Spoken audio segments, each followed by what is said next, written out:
Welcome, my dear viewers. Thank you for being with my channel and watching my videos. I'm telling you a story from my life. Watch this video to the end. You will understand what I'm telling you, so as not to miss my new videos. Do not forget to subscribe to the channel and leave your explanations in the comments. Then let's go. Despite my efforts to be kind, it's disheartening that my sister-in-law spoke with an icy tone, seemingly pushing me away. She remained resolute about claiming my brother's estate and showed no willingness to compromise. I couldn't shake the growing anxiety that enveloped me, casting a shadow on my spirits. I'm Kathy Morgan, a 27-year-old doctor at a university hospital. My brother recently passed away, and today marks his funeral. I find myself at his house, surrounded by people who remember him. Amidst the crowd, Jocelyn, my brother's wife, approached me. "Ah, there you are, Kathy. I'm glad I found you. You've been working hard today. Could we talk over there for a bit?" Jocelyn asked, initiating a conversation. "Yes, Jocelyn." "Sure," I replied, following her. My brother and Jocelyn married 3 years ago and moved into the spacious house where we grew up. The house, meticulously built by our parents, boasted a large garden and other features. Despite our comfortable living arrangements, our family faced challenges. My mother battled a chronic illness, confining her to a hospital since my early childhood. My father's wealth allowed us a comfortable life, but he too succumbed to overwork and joined my mother in death. Left alone in the large house, my brother and I became each other's company. Though he continued living there and flourished in his medical career, I ventured into a life of my own after university. The days leading up to my brother's funeral passed in a blur. As we moved from crowded rooms to quieter hallways, Jocelyn approached me with a grave matter. "Actually, there's something I need to talk to you about, Kathy. It might seem too soon after the funeral, but it's about the inheritance. It's a very important matter." So, I believed it was necessary to have a discussion with you beforehand. However, I found myself bewildered and uneasy as Jocelyn suddenly broached the topic of inheritance. Are you talking about my brother's inheritance?" I asked, seeking clarification. "Yes, that's right. Since we don't have children, the inheritance would be between you and me. Legally, I would get 3/4 and you 1/4, so I would inherit $1 million, Jocelyn explained, her hand covering her mouth, a subtle smile forming. Her revelations didn't stop there. "Oh, and I'll be taking this house too. After all, it's the house where I lived with Henry, and it's filled with our memories as his wife. It's only natural that I inherit the house, right?" She continued. "What I wanted to confirm with you, Kathy, was this. You don't have any objections, do you?" Jocelyn spoke gently and calmly, but there was a lack of the expected sorrow over losing her husband. I had only met Jocelyn at my brother's wedding, making this our second encounter. The indescribable unease I felt during our first meeting returned as I observed her behavior. Back then, I only vaguely understood, but now, after losing my brother, she seemed to be revealing her true nature. Unable to contain my discomfort, I confronted Jocelyn. "Jocelyn, I think this is not the way such important matters should be discussed. Properly, on another day," I asserted. Upon my objection, Jocelyn suddenly turned distant. Her previously calm face tightened, and she looked at me with cold eyes. "Oh, is that so? I'm trying to be nice, and yet you don't understand. What a pity.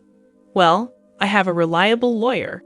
I will make sure to get my share of the inheritance," she said, her tone condescending. "I married Henry because he came from a wealthy family. Why would I marry such a serious and boring man for any other reason?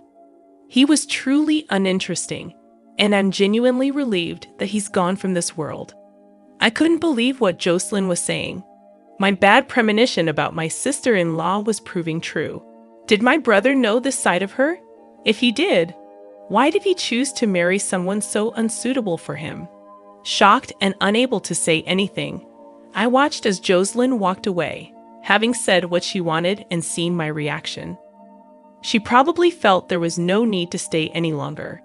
I stood there frozen, overwhelmed by complex emotions. Even after returning to my own home, I felt downcast and engulfed in gloom. I had a feeling that more unpleasant things might follow, leaving me restless as these thoughts weighed on me.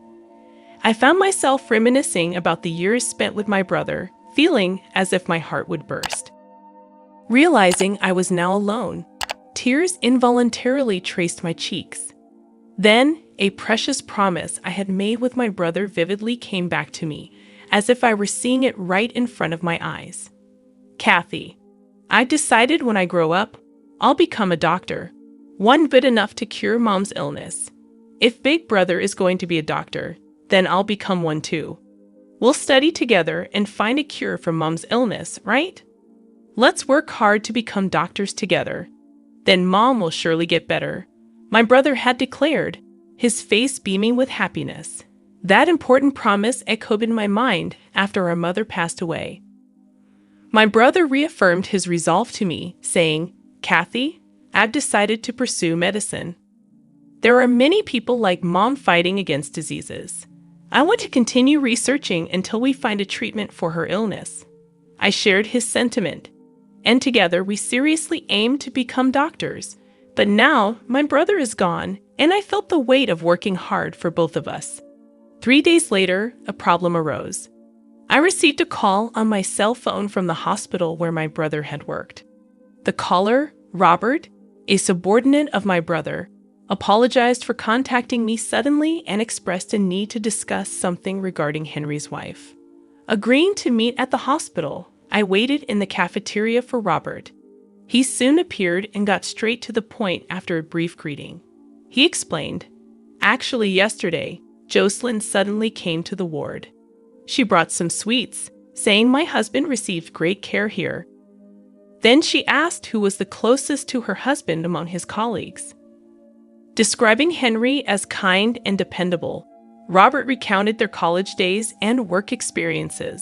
However, Jocelyn's line of questioning seemed to change, as if she was probing for something more. She then asked, is there anything my husband was hiding from me? Instinctively feeling that getting further involved was dangerous, I answered, not that I know of. Suddenly, Jocelyn raised her voice, demanding to see where her husband's belongings were. She insisted that she could check them right there, threatening consequences if anything hidden was found.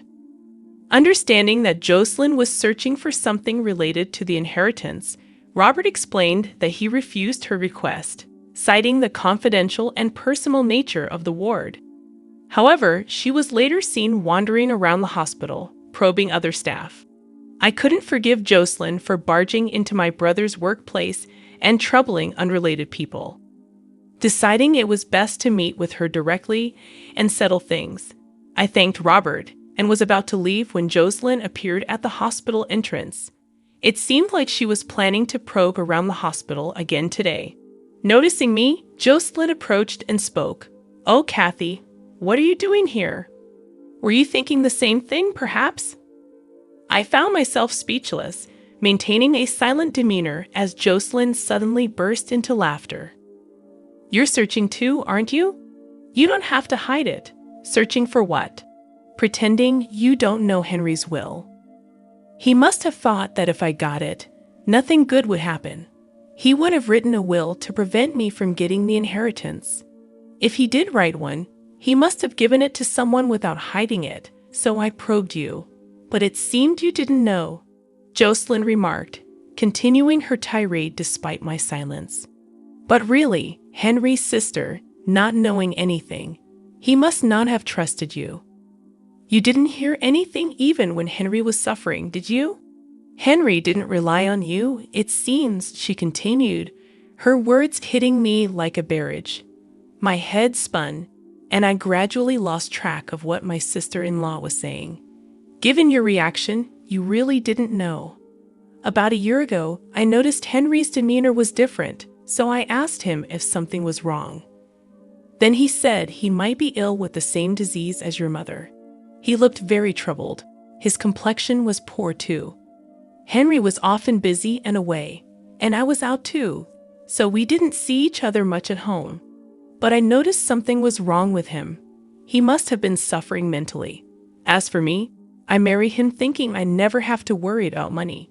To be burdened with caring for a chronically ill husband was the last thing I wanted, Jocelyn confidently explained, seemingly unaware of the impact her words had on me. In shock, particularly about Henry suffering from an illness, I stood there stunned. Henry sounded normal during the occasional phone calls. He must have hidden it, not wanting to worry me. But I should have noticed something was wrong. We were the only siblings, and I didn't even know that he was suffering from the same illness as our mother. It was terrifying, especially since I had witnessed our mother suffer from it. While I was lost for words in shock, Jocelyn pressed on. Are you blaming yourself, Kathy? Honestly, you and your brother are too serious and gloomy. It's sickening.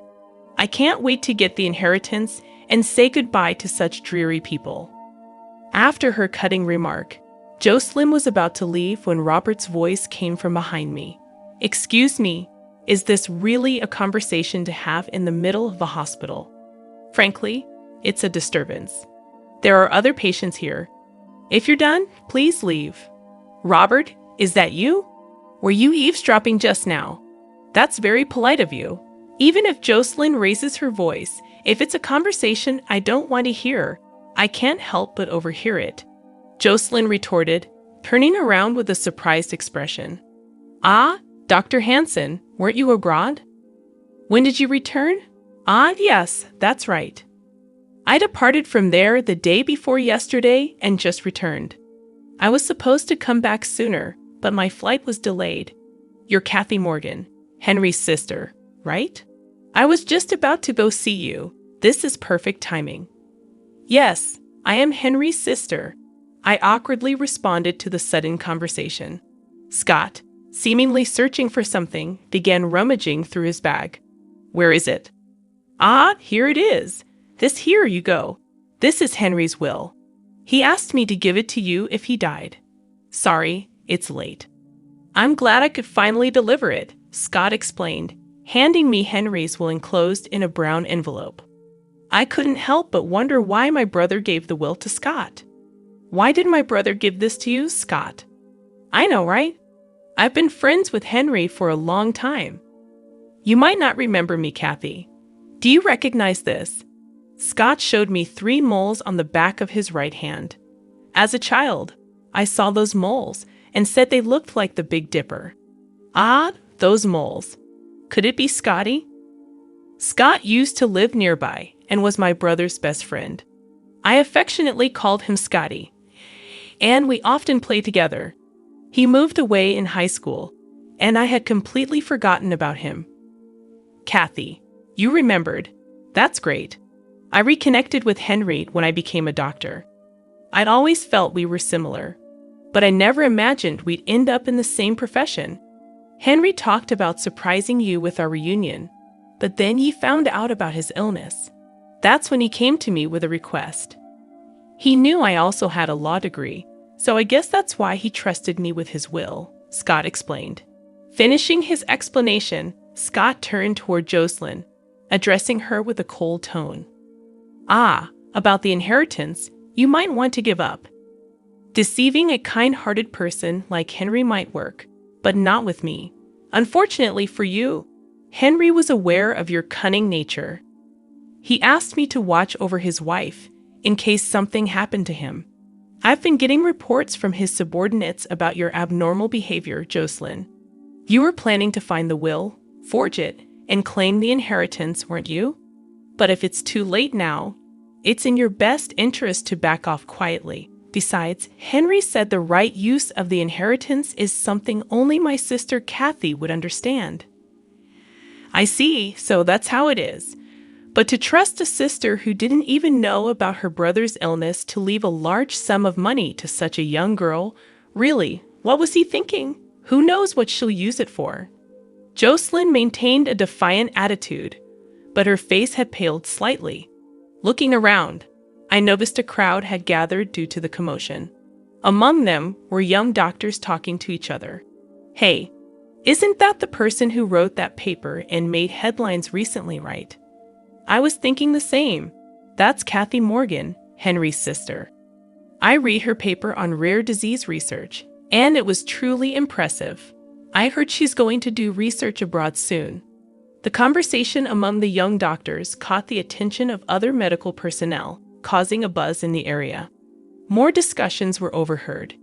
Isn't that Henry Morgan's wife causing a scene? She's famous for being seen around Fifth Avenue. Oh, well, that's true. Shopping for luxury brands, going on trips, living a flashy life. I heard she's been supporting a gigolo. Maybe she's after the inheritance. That's possible. I mean, she's been wandering around the hospital, asking questions. It's creepy. Amidst various conversations, I realized I hadn't yet checked the will from my brother. I peered into the brown envelope in my hands. Inside, there was a piece of stationery and a white envelope marked Will. Upon opening it, I saw it began with "To Kathy" in my brother's handwriting. As I read through it, I was so shocked by the contents that I instinctively handed the will to Scotty. "Scotty, this is..." After reading the will, Scotty smiled quietly and addressed Jocelyn. "Jocelyn, it seems you've lost. Henry was planning to end his marriage with you. The letter says so. About the marriage certificate you forced him to write, it seems Henry never submitted it, so he wanted to assure his sister that she could rest easy. You and Henry were effectively in a common law marriage. You never had any right to the inheritance in the first place. That's a lie. There's no way he would do such a thing." Jocelyn's momentum faded, and she began muttering quietly to herself. "Kath, can I see that envelope too? May I?" "Oh, sure." Scotty peered inside the brown envelope and confirmed its contents, then added another blow. "Here's the official will as well, Jocelyn. If you want to see for yourself, I won't stop you. Feel free." Jocelyn's face turned ashen, and she looked visibly upset. She seemed at a loss for words, her lips trembling. Continuous criticism of Jocelyn rose from the onlookers. Jocelyn, now without an escape, was frozen in place. Soon, the hospital's administration, alerted by the commotion, had the crowd dispersed to their respective duties. When I looked up again, Jocelyn was gone. After that day, she disappeared from our family home and never reappeared before me. Following my brother's will, I inherited the estate. My research paper on the rare disease that affected my mother and brother received high acclaim, leading me to relocate overseas to continue my research. Part of the inheritance was used as a donation to help those suffering from the rare disease, and the rest was allocated for research funding. Scotty, my brother's best friend, and now more than that, became my life partner. We, as medical colleagues working abroad, are planning to register after our marriage this June. Our hope to free more people from the grip of the disease that afflicted my mother and brother remains unchanged. Together as husband and wife, we aim to continue our research, supporting each other along the way.